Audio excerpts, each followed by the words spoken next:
My 28F stepsister, 29F, slept with my ex-fiance, 37M, and married him. It's been 5 years and my family think I should be over it already. I changed some minor details for the sake of remaining anonymous.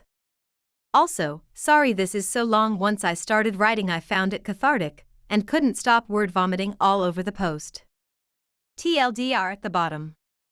When I was 23, now 28, I was engaged to Ryan, was 32, now 37. Our engagement ended when my stepsister Kelly, was 24, now 29, begged me to leave him because they loved each other, but Ryan was too afraid to break up with because he didn't want to hurt me/my family. When I confronted Ryan about it, he denied it, said she had been trying to come on to him for some time, and he never mentioned it because he didn't want to ruin our relationship. He begged me not to believe her, and so we continued how we were. Kelly grew resentful and made nasty comments about how I was forcing a man who didn't even love me to marry me because I had low self-esteem constantly. A month later, she sent me a video of them having sex in my bed and multiple screenshots of him telling her he loved her, how he wished she was the girl he was marrying, how he hated that I wouldn't let them be together. I was devastated and angry, but my best friend convinced me not to go nuclear on them, and instead to quietly move out when Ryan was at work the next week. So that's what I did. I contacted my dad and my stepmom and asked them if I could move in temporarily. I removed the money I had contributed into our joint account for wedding expenses and transferred the rest to him before closing the account. Once I got settled in, I sent all of the screenshots she sent me to all of our relatives and his. Ryan tried to get back together with me multiple times, but I ended up blocking him when I found out he had proposed to her with the same ring he gave me. I left it behind. Now Kelly is my stepsister from my mom's side. I have another stepsister, 36, and stepbrother, 38, from my mom's second marriage, and a half-sister, 26. They all went to the wedding. Whenever I tried to express I was hurt by the fact they were just supporting Kelly/Ryan, as though what they did to me meant nothing, they would shrug it off and say they couldn't cut them out completely because they were family. I haven't spent a single holiday with my mom's side since, neither has my older biological brother or sister. I only see my mom and half-sister when I invite them over to my place, as Kelly/Ryan moved in with my mom and my stepdad a year after they got married. Our relationship is very rocky, but I've grown closer to my dad/stepmom and their children, an older stepbrother and 2 younger half-siblings, who have all been very supportive since this all happened, so it's not all been bad. On New Year's Day my boyfriend, now husband, proposed to me.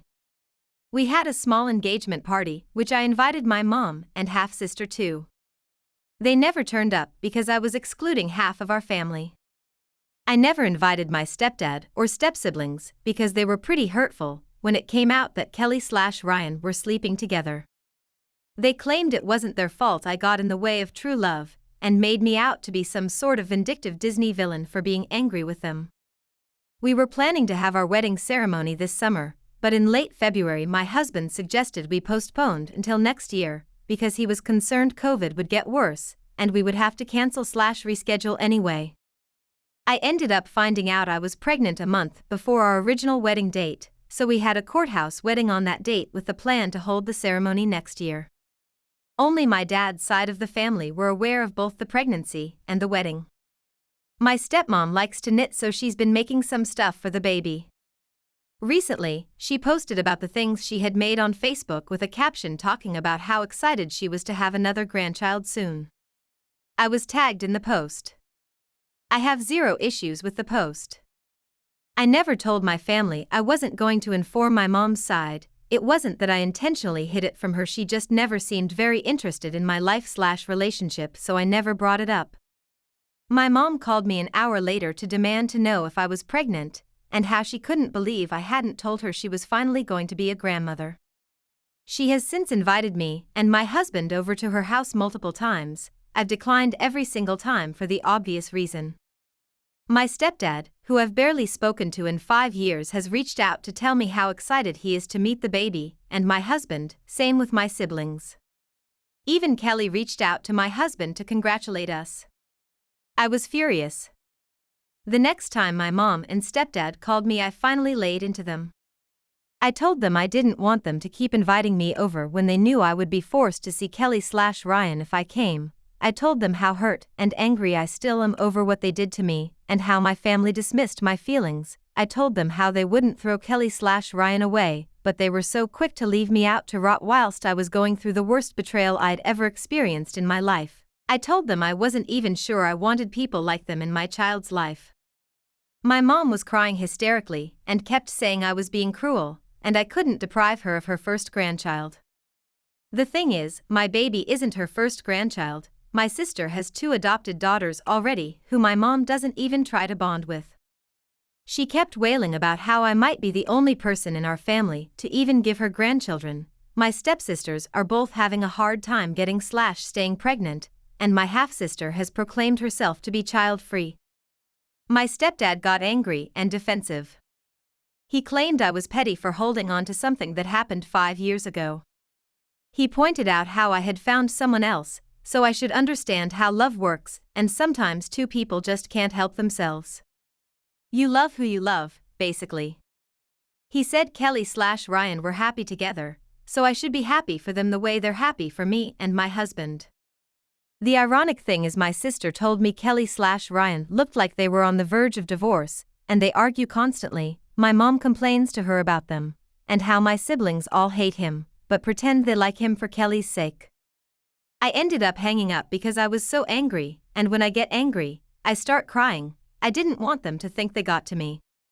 Since, I've been receiving texts and calls nonstop from my mom's family. They're all essentially telling me I should be over things already. It's gotten to the point me and my husband have switched phones so he can screen my messages for me, and I don't have to read them.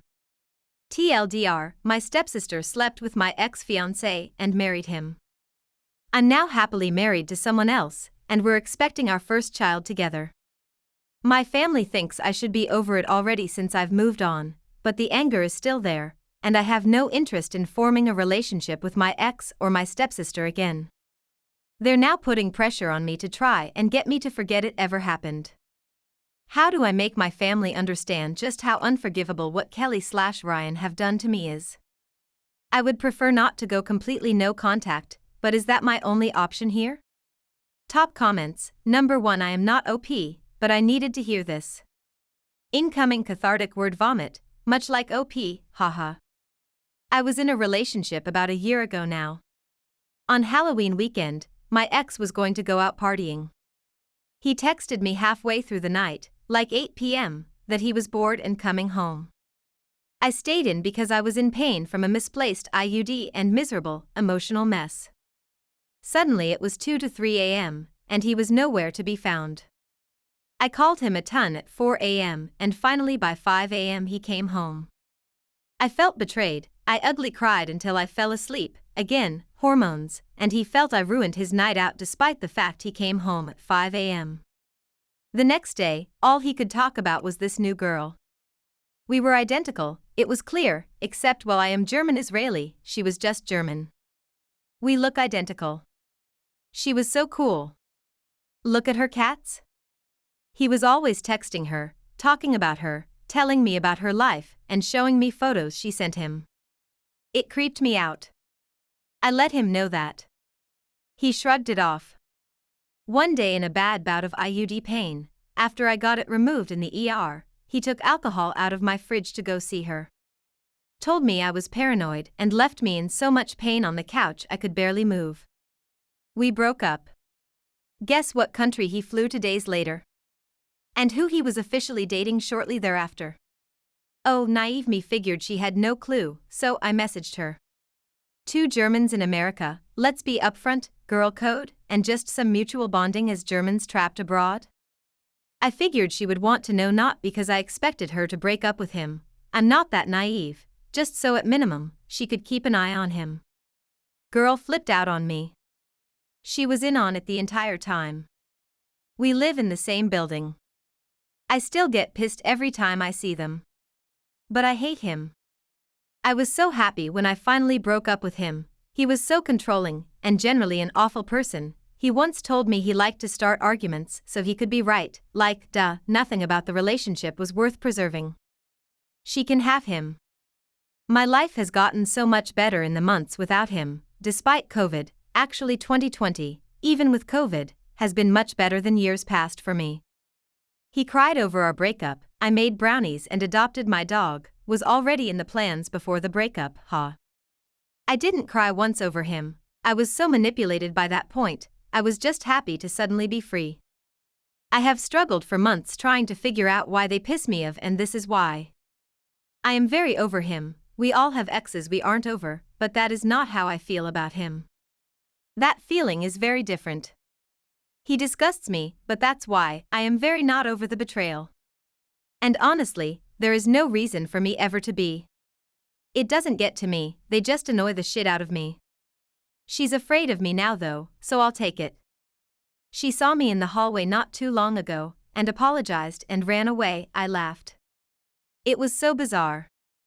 Number 2, even were you to accept that love conquers all, which I don't propose you do, your feelings about Kelly and Ryan's behavior are totally separate from your feelings about your family's actions. Your mom and stepdad have consistently prioritized their relationship with her over you despite their actions, and how you feel. It would be one thing to have an ongoing relationship with Kelly, but by allowing her to move into their house, they were essentially saying your visiting them was unimportant. Ditto the wedding, your mom again chose Kelly over you. And your mom and stepdad are two separate people. She was able to come without him, and she essentially felt her stepdaughter was more important than someone she grew in her womb, and who was the betrayed party. As others suggest, I think mom and stepdad resent your ongoing feelings as it makes them face up to the damage they've done other people in the past. It's easier to call you unreasonable and painting you as the problem than to accept responsibility for their past actions. However, if they really want contact with the baby, the ball is in their court. They still could prioritize your feelings and ask Kelly and Ryan to move out, etc., etc. But the fact that they still expect you to do all the accommodation of the betrayal tells you who they really are.